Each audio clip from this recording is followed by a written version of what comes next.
이게 참 어렵죠. 예? 어려운데 그렇게 할 때 우리의 믿음의 능력이 배가가 돼요. 이걸 계속 여러분이 그 삶 속에서 자기 부정과 동시에 이 일을 계속 해야 돼요. 역시 마찬가지예요. 쉽지 않아요. 뭐 자동적으로 자연스럽게 되는 건 뭐하러 가르치시겠어요? 어려워요. 그런데 그것을 알고서 내가 기도하면서 자기를 굴복시키고 하나님의 방식으로, 예수님의 방식으로 해나가는 거예요. 사실 우리가 어렵고 힘들고 이렇게 악조건 속에서 예수 그리스도를 증거하기에 가장 좋은 기회예요. 누구나 할 수 있으면, 예수님 믿는 사람이나 믿지 않는 사람이나 누구나 할 수 있는 일이라면 그건 별 차이가 안 나요. 근데 예수님 믿는 사람만, 생명을 가진 사람만 그 일을 할 수 있을 때 그 속에서 그리스도의 영광이 빛이 나는 거예요. 그래서 하나님을 아는 양심으로 참아라라는 거예요. 주께 부탁, 이게 이제 하나님을 생각함으로라는 것은 하나님을 아는 양심으로라는 의미예요. 그러니까 하나님을 아는 그 마음 속에서 갖고 있는 그 방식으로 주님께 부탁하고 주님의 방식으로 축복하고 더 그 사람을 존중히 여기고 더 성실하게 해주라라는 거예요. 그렇게 하는 것이 하나님의 아름다운 덕을 선전하는 것입니다. 이렇게 살 때 우리 속에서 하나님의 그 선하심이 드러나게 되는 거예요. 만약에 우리가 이 세상에서 고난 없이 그냥 예수님 믿자마자 모든 게 그냥 잘 되고 잘 살고 이렇게 되는 것이 목표였다고 한다면 어떻게 해야 되겠어요, 혜원이? 네. 예수님 믿고 사는 게 모든 게 축복받는 거고 잘 먹고 잘 사는 것이 우리의 목표였다면 하나님께서 어떻게 하셨겠어요? 응? 어떻게 하셨겠어요? 하나님 나라로 데려가 버리지. 믿자마자. 이 세상에서 아무리 잘 먹고 잘 살아도 하나님 나라에서 먹고 사는 것만큼 살 수 있겠어요? 응? 그렇잖아요. 응? 우리는 이 세상에서 잘 먹고 잘 살도록 부르심을 받은 게 아니에요. 오히려 고난 가운데서 부당한 대우를 받으면서도 하나님의 방식으로, 그리스도의 방식으로 하나님의 아름다운 덕을 선전하도록 부르심을 입은 거예요. 이 부르심에 대한 이해가 없으면 기독교는 하나의 기복주의로 전락할 수밖에 없어요. 우리가 하나님 앞에서 고난을 당하면서도 악을 악으로 갚지 않고 선하게 사람들을 축복하고 사는 것 그 자체로서 하나님의 영광, 하나님의 아름다운 덕을 선전하도록 우리가 이 땅에 있는 겁니다. 그래서 그렇게 할 수 있는 사람은 진정으로 강한 사람이고 진정으로 자유한 사람이에요. 선으로 악을 이길 수 있는 사람입니다. 그리스도의 길을 따르는 사람이에요. 이것이 하나님의 아름다운 덕을 선전하는 삶입니다. 그리스도인은 믿음 때문에 부당하게 고난을 당하지만 그것을 통해서 구원과 복음을 나타내는 거예요. 하나님께서 얼마나 영광된 분이신지를 우리의 삶을 통해서 보여주는 겁니다. 이렇게 하는 것이 우리가 그의 발자취를 따라가는 거예요. 예수 그리스도의 발자취를 따라가는 거예요. 예수님께서 모든 선한 것들을 다 사람들에게 보여주셨고 나타내 주셨어요. 그럼에도 불구하고 그는 계속해서 고난을 당하셨고 억울하게 죽임을 당하셨어요. 우리가 애매하게 고난을 받아도 그 사람들하고 같이 그냥 맞부딪혀서 싸우는 것이 아니라 오히려 그리스도의 방식으로 하나님께 맡기고 하나님께서 원하시는 방식대로 나아가면 하나님께서 그 문제를 풀어주실 거다라는 겁니다. 예수님께서 그렇게 하시도록 우리에게 본을 보여주셨어요. 히브리서에서도 예수님의 그런 상황을 보여주시죠. 예수님께서는 그런 고난의 상황 속에서도 순종함을 통해서 자 보세요. 히브리서 2장을 한번 찾아보세요. 2장 9절이요.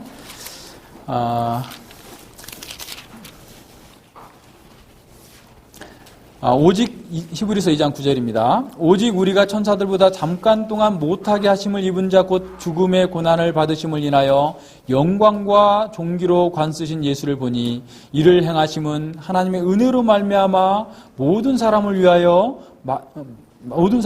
죽음을 맛보게 하려 하심이라 그랬어요. 자, 10절에 만물이 인하고 만물이 말미암은 자에게는 많은 이들을 이끌어 영광에 들어가시는 들어가게 하시는 일에 저희 구원의 주를 고난으로 말미암아 온전케 하심이 마땅하도다. 저희 구원의 주 고난을 받아서 온전케 됐는데 그것이 어떻게 됐어요? 고난 가운데 있는 사람들을 이끌어 가시기 위하여서 그랬다라는 거예요. 그래서 우리는 예수님을 믿는 가운데에서 하나님의 말씀을 따라서 살아갈 때에 주님께서 우리에게 베푸신 그 은혜 가운데에서 날마다 주님의 방식, 주님의 길로 나아가는 거예요.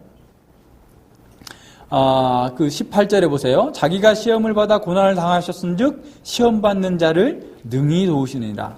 시험 받는 자를 능히 도우시는 방법이 두 가지인데 앞서 얘기한 것처럼 믿음으로 우리를 보호하실 뿐만 아니라 시험 받을 때에 우리에게 어떻게 이겼는지 본을 보이신 거예요. 우리가 고난과 시험을 받을 때 예수 그리스도의 본을 따라서 나아가면 우리가 승리하는 거예요. 자, 이러한 상황을 잘 기억하면서 세상에서 우리가 압박을 당하고 고난을 당하는 그런 속에서 우리는 어떻게 생각해야 되냐면 지금이야말로 그리스도의 아름다우심을 드러낼 수 있는 가장 중요한 기회가 왔다. 이렇게 생각해야 돼요. 그래서 내 방식대로, 내 정욕의 방식으로, 세상의 방식으로, 힘의 방식으로 그것을 해결하고 그 문제를 처리하려고 하지 않고 하나님의 방식으로, 주님의 방식으로 따라 나아가야 된다. 그러면서 22절부터는 예수님께서 어떻게 하셨는지 그 모범을 다시 좀 자세히 설명해 주고 있어요. 저는 죄를 범치 아니하시고 그 입에 괴사도 없으며 욕을 받으시되 대신 욕하지 아니하시고 고난을 받으시되 위협하지 아니하고 오직 공의로 심판한 자에게 부탁했어요. 자, 예수님께서 이렇게 하신 것은 지금 당시에 노예들이 겪고 있는 그런 상황이에요. 그들이 지금 애매하게 죄를 범치 아니했음에도 불구하고 애매하게 고난을 당하면서 어떤 면에서 압박을 당하고 있어요. 또 어떤 면에서 욕을 받고 있고 정말 고통스러운 상황 속에 있는 거예요. 그런 속에서 예수님께서 이렇게 참고 견디면서 하나님께 맡겼던 것처럼 너희가 그렇게 할 수 있어야 된다. 이 기독교를 우리는 너무 작은 걸로 생각하면 안 돼요. 기독교는 엄청 큰 거예요. 하나님의 방식은 그 시편 119편에서 모든 것이 끝이 있으되 주의 말씀은 끝이 없습니다. 무한합니다. 라고 말씀하는 것처럼 이 기독교의 삶의 방식은 그렇게 옹졸하고 좁아 터진 게 아니에요. 이 세상에 그 어떤 도전이 와도 그것을 능히 감당해낼 수 있는 크고 온전한 거예요. 그래서 우리는 예수님, 하나님의 온전하심이 온전해질 때까지 그 자리에 서기까지 만족하면 안 돼요. 계속해서 우리의 마음을 넓혀야 되고 우리의 생각과 사상을 넓혀야 돼요. 그러니까 지금 현재 있는 자리에서 머물러가지고 그 좁아 터진 생각 속에서 자기 그냥 우리 뭐 이런 게 그런 틀을 완전히 깨고 나가야 돼요. 노이돈스 목사님이 이런 표현을 했어요. 사람들이 하나님의 사랑을 안다라고 하면서 너무 조금 알면서 다 안 것처럼 이렇게 하는 사람들에 대해서 말씀하시면서 인천 송도 앞바다, 월미도 앞바다에 가서 무릎만큼 바다를 경험하고 나서 바다를 다 알았다라고 생각한다는 거예요. 그래서 더 이상 공부하려고 하지 않아요. 그러니까 기독교의 이러한 하나님의 사랑, 하나님의 자비, 하나님의 무한하심, 하나님의 온전하심을 그렇게 조금 경험하고 그것으로 다 생각하고 더 이상 발전해 가지 않으려고 하면 우리는 정말 너무 어린아이와 같은 상태에서 머물러 있는 거죠. 태평양 한가운데 아직도 심해에 들어가 보지 못한 데가 얼마나 많아요. 그죠? 2만 m 그죠? 이상 되는 데가 얼마나 많아요. 크고 거대한 대양에 비해서 우리가 경험하고 있는 건 너무 조금인데 거기에서 멈추려고 하면 안 된다. 기독교적인 삶이 이렇게 크고 광활하고 넓고 온전한 것인데 우리는 그냥 자기 틀에서 세상의 틀에서 거기에 매여가지고 그거 속에서 이게 다다라고 생각하면 안 된다라는 거예요. 한없이 넓혀야 돼요. 하나님께서 온전하신 것처럼 우리가 온전해질 때까지 계속해서 우리의 생각의 폭을 넓히고 우리의 삶의 지경을 더 넓혀야 돼요. 그래서 작은 것에 이렇게 목숨 걸지 말고 작은 것들에 내 좀 손해 보지 뭐. 손해 보면 어떻게 되겠어요? 하나님께서 채워주세요. 하나님께서 하나님의 방식으로 하면 근데 그냥 죽어도 나는 너 양보 못해. 얘가 무슨 대한테 당할 줄 알아? 한번 해봐. 하면서 이렇게 나가면 어떻게 되겠어요?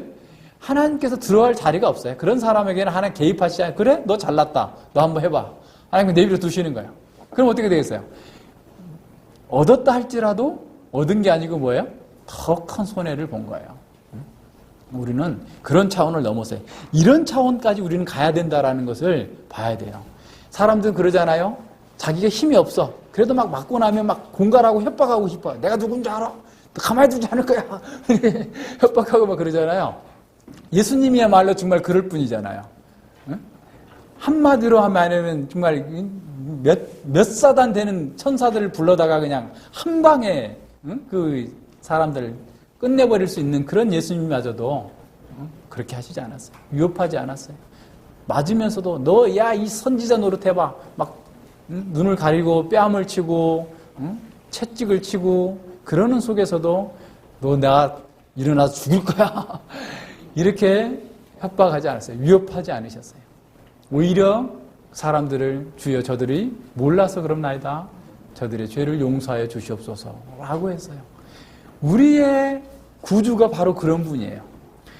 우리는 바로 그분의 이름으로 일컬음을 받는 그리스도인이에요. 우리가 그렇게 큰 사람이 돼야 돼요. 스데반처럼 돌 맞아 죽으면서 얼마나 아팠겠어요? 그럼에도 저들의 죄를 저들에게 돌리지 마옵소서 라고 기도할 수 있는 크고 온전한 사람, 강한 사람, 온유한 사람, 그것이 우리의 목표예요. 지금 베드로는 그렇게 되라는 거예요. 너희가 약한 데 있을 때 바로 그런 것들을 예수 그리스도의 길을 따라갈 수 있는 가장 적절하고 온전한 기회가 왔다. 그러니까 그 상황을 놓치지 말고 그렇게 하라라는 거예요. 그러면서 그 뒤에 나오면서 말씀하시는 것은 뭐냐면 우리를 위하여서 고난당하신 그 예수님, 우리를 위하여서 죄에 대하여 죽고 의에 대하여 살게 하신 그 예수님, 저가 채찍을 맞음으로 우리가 나음을 입었고 우리가 양과 같이 길을 잃었더니 이제 예수님의 영혼의 목자 되신 예수님 안에 우리가 돌아왔다. 그렇다면 우리가 이 목자인 예수님의 길을 따라가야 되지 않겠느냐라고 말씀하고 있는 겁니다. 16세기 그 영국의 종교개혁자 휴 라티머라는 사람이 화형을 당하는 상황에 처했습니다.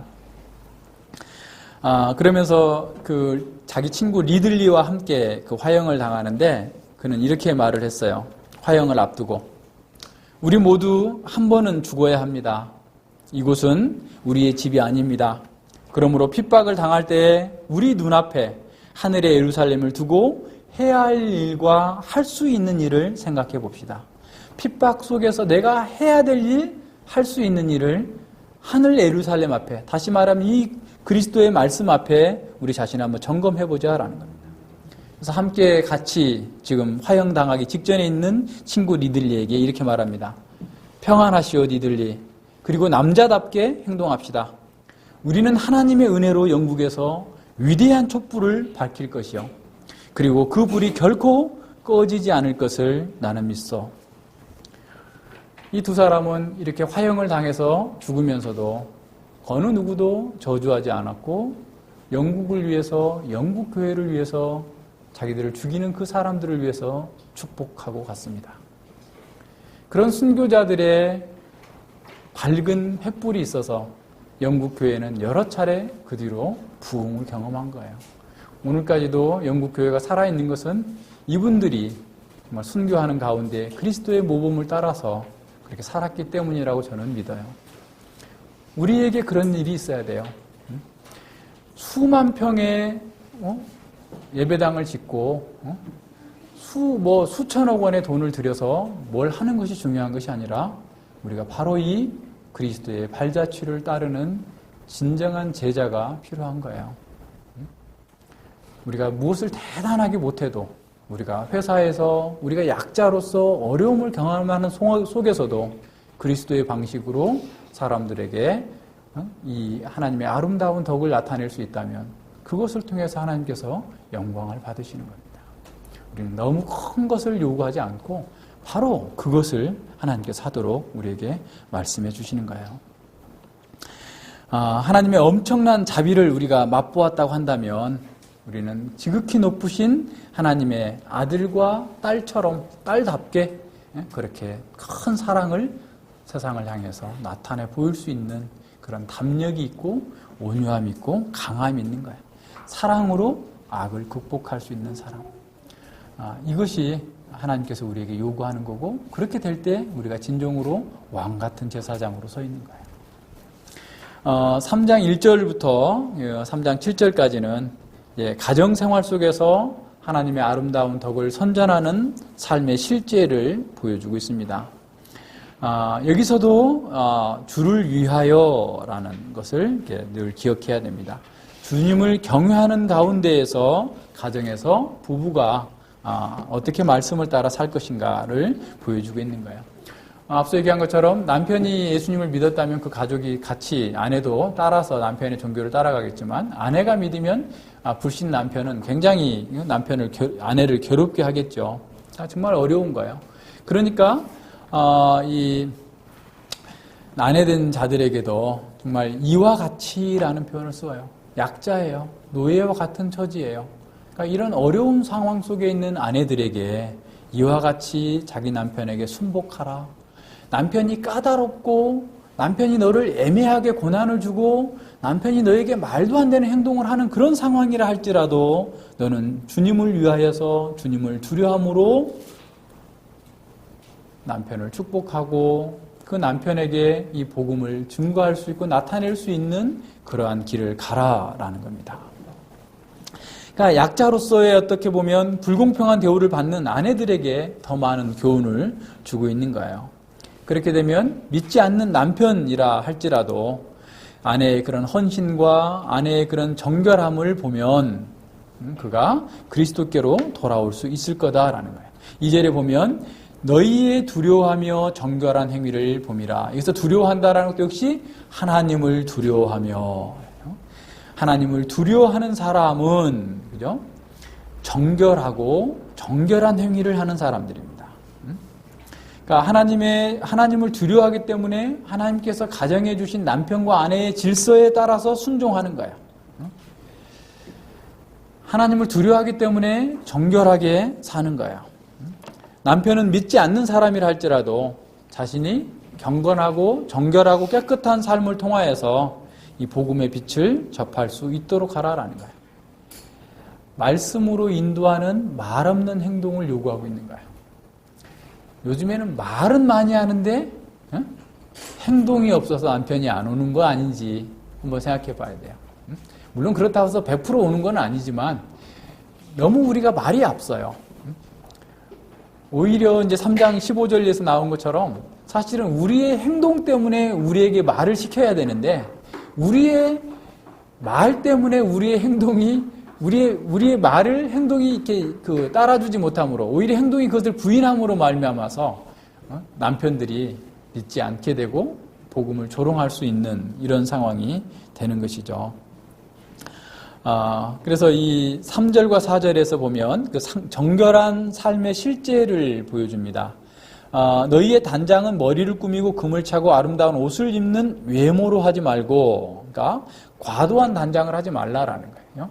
그러니까 여자들이 뭐 옛날이나 지금이나 늘 사치하는 것은 뭐 이게 어떤 정욕적인 본성인 것 같아요. 그래서 뭐 당시에도 많이 있었어요. 그런데 그런 식으로 단장해서 뭐 남편을 또는 어떤 그 일에 그 시간을 보내지 말고 너희의 적극적으로 너희의 썩지 않는 그 단장을 하라라는 거. 마음에 숨은 사람을 온유하고 안정한 심령에 썩지 아니할 것으로 하라라는 거예요. 이것을 문자적으로 번역하면 이렇게 표현할 수 있어요. 썩지 않는 장식 곧 온유하고 정숙한 정신으로 속마음을 단장하라. 이것이야말로 하나님께서 가장 귀히 여기시는 것이다. 썩지 않는 장식 곧 온유하고 정숙한 정신으로 속마음을 단장하라. 이것이야말로 하나님께서 가장 귀히 여기시는 것이다. 우리의 내면의 동기에 더 많은 관심을 두고 우리의 내면에서 하나님께서 영광을 받으시도록 하는 일에 더 힘써야 된다라는 겁니다.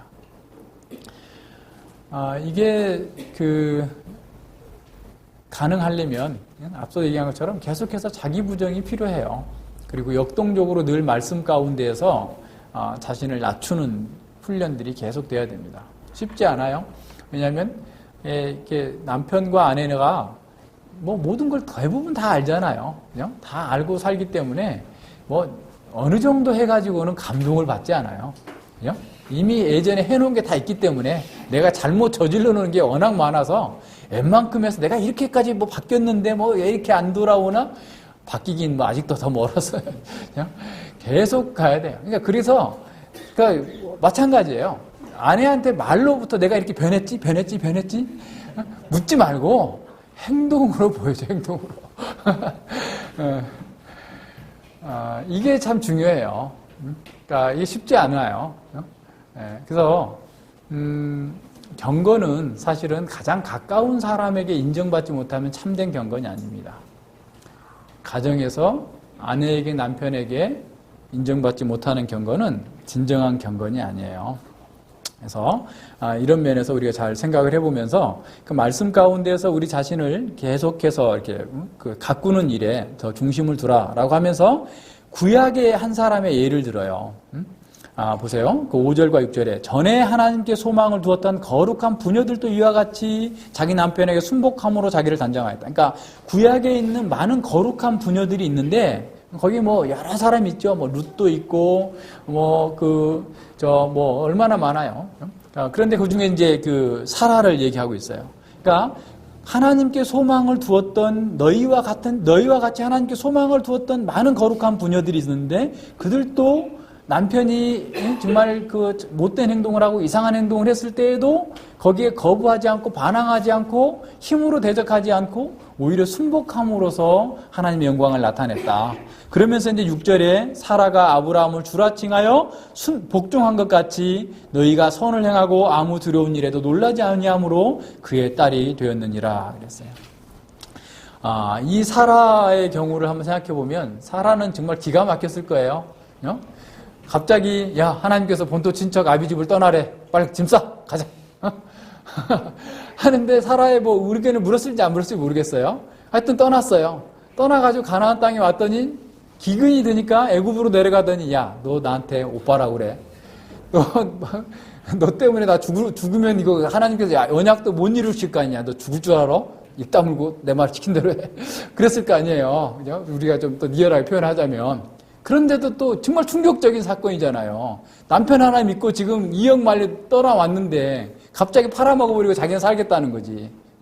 그럼에도 불구하고 순복했다라는 거예요. 야, 이게 아브라함의 믿음의 성화는 사라가 한 80% 차지한 것 같아요. 사라 때문에 아브라함의 믿음이 성장한 거예요. 물론 사라가 또 못된 짓도 했죠. 어리석은 짓도 했죠. 하가를 데려다가 뭐 이렇게 하는 자손 낳아라 뭐 이렇게 해가지고 나중에 또 문제가 일으키기도 했지만 어쨌거나 정말 순간순간 두렵고 여러 가지 일들이 몇 번씩 겪었잖아요.